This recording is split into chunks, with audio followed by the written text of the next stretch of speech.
What's going on, everybody? Welcome back to the channel for episode number 3 of the Super Duty, or as I like to call it, the Super Booty build. We are at Mitchell's shop. You just saw him walk across the frame there. He owns Blaze Offroad, high-end electrical company for automotive vehicles, obviously. Today we're going to be doing the SDHQ battery terminals, putting in some fresh batteries that were supplied by the dealership because we didn't like the ones that were in it. And then we're also putting the Dometic fridge in the center console, so I can always have cold drinks or food at the ready. We're also gonna try and get to the SDHQ ditch light brackets, but we're a little pressed for time. We are trying to get a decent amount of stuff done on this truck before we go take it on the Pony Express. I've been on vacation for 2 weeks, waiting for parts. Parts are coming in real soon, and you guys will see that in episode 4, 5, and 6. But it is gonna be very, very pressed for time. And I'm probably gonna be leaving a day late for the trip. So let's get started.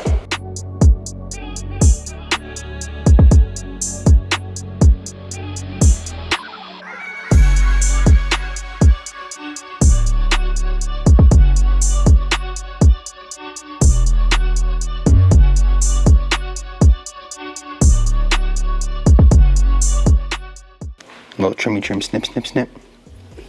We just gotta take off a little bit of the sheeting here. One of these big old cables. This is the battery we'll run your winch off of. So this is the main power. Is that essentially an accessory battery? Other way around. That's the main, this is accessory?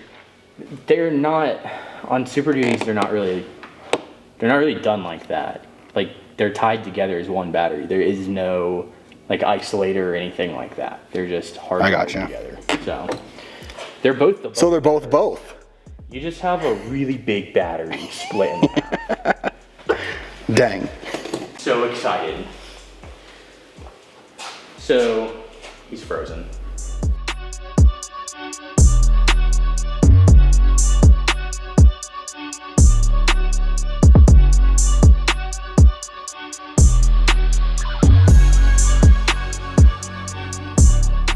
Motorcraft batteries are pretty good. They last a couple years, so until you get nice new fancy Group 65 lithium anti-gravity batteries, just rock these.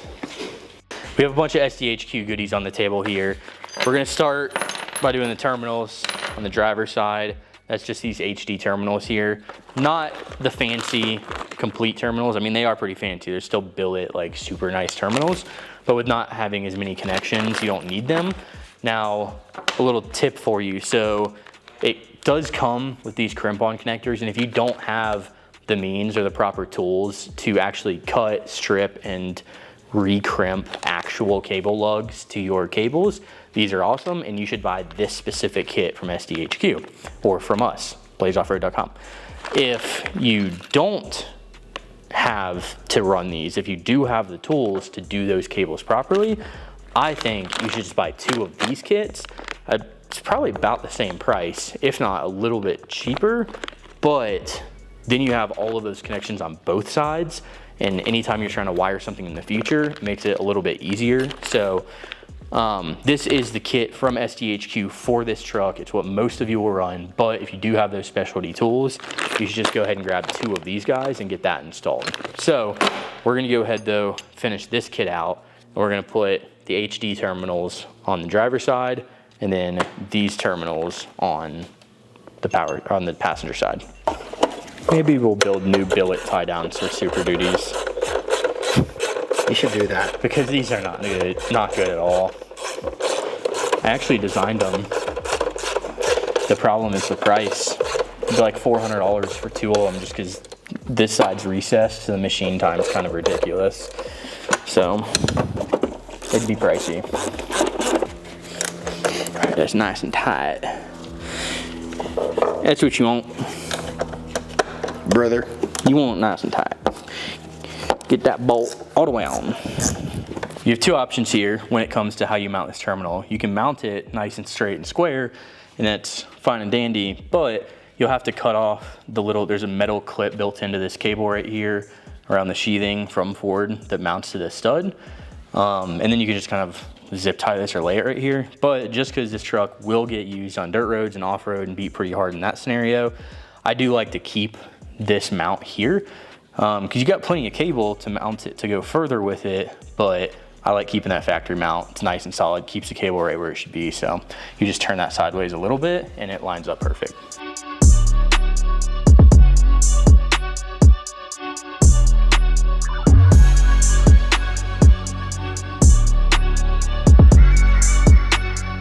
Alrighty, so Mitchell has both sides done. So fresh batteries, SDHQ terminals there, fresh battery, SDHQ terminals over here. So now we can actually add accessories onto that terminal if we need to, but these trucks come with upfitters, so might not need it, but maybe he'll make a switch system for it, who knows. Now that those are all done and in, we're gonna see if we can't knock out this Dometic fridge.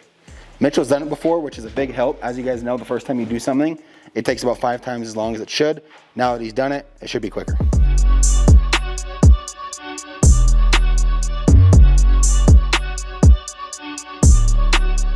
There you guys have it. SDHQ battery terminals are now in the Super Duty as well as my Tacoma, and the Dometic Center Console fridge is now in here as well.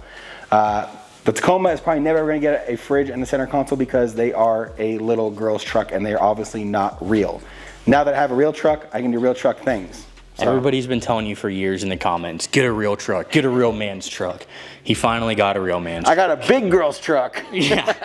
Well, that Dometic Center Console fridge, I couldn't possibly overstate how amazing it is to have. Eventually we'll like hardwire it for you, so to speak. So it's always on. Yeah, so we're eventually gonna swap him to a much better electrical system on this truck. I'm prototyping stuff on my Super Duty right now. We have basically the same truck, a year apart. Yeah. A handful of features are different, mine's better mainly. This one's a lot cleaner, but no, so we'll have a handful of super cool electrical things that we'll do to both trucks. And battery tie downs. Yeah, and billet battery tie downs. Probably switching system stuff, more battery capacity. These are great for starting, but we want some storage battery stuff when we go to camping and do the exoskeleton from extrusion. So with that style of overland build, there's a lot more cool stuff that we're gonna do. And one of them will be to hardwire that Dometic fridge. On my truck, I have it hardwired. It was a lot of extra work because I did it to the factory batteries and not an aftermarket one. I will say he knocked that fridge out in about 15 minutes. Yeah, it took 15. I've done so many of these at this point.